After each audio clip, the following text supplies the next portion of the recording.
আমরা বুক পড়া আশা নিয়ে এই বাংলাদেশে নতুন স্বপ্ন দেখেছিলাম, কিন্তু এই নির্বাচন পরবর্তী সময়ে দেখতে পাচ্ছি এই জুলাই সনদ বাস্তবায়ন নিয়ে যত ধরনের ষড়যন্ত্র আছে, যত ধরনের টালবাহানা আছে, সবকিছুই তারা করে যাচ্ছে। আমরা বলবো এই জুলাই যদি না হইতো তাহলে আজও আপনাদেরকে ভিডিও কনফারেন্সে আমরা দেখতে পেতাম। এই জুলাই যদি না হতো আজকে এই মন্ত্রীরা সংসদে বসতে পারতেন না। এই ছাত্র জনতা যদি জীবন না দিত তাহলে এই মন্ত্রী এমপিরা বিলাসবহুল গাড়িতে ঘুরতে পারতেন না।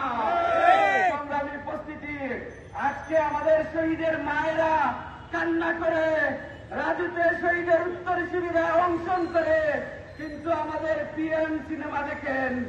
আমরা বলবো জাতির সাথে প্রতারণা আগে আপাও করেছিলেন, করে করে নাটক মঞ্চায়ন করে জাতিকে ধোঁকাবাজির পথ দেখিয়েছিলেন, কিন্তু তাকে পালিয়ে ভারতে যেতে হয়েছিল। আজকে এই প্রজন্ম শপথ দিয়েছে আগামীর প্রজন্ম আর পালিয়ে যেতে দিবে না। জুলাই সনদ যদি বাস্তবায়ন না হয় তো বাংলাদেশের মাটিতে সমাধান হবে ইনশাআল্লাহ।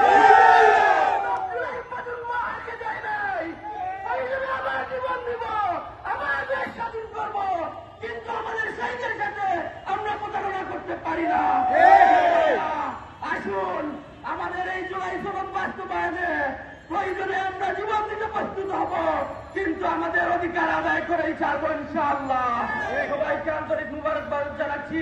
আসসালামু আলাইকুম ওয়া রাহমাতুল্লাহ।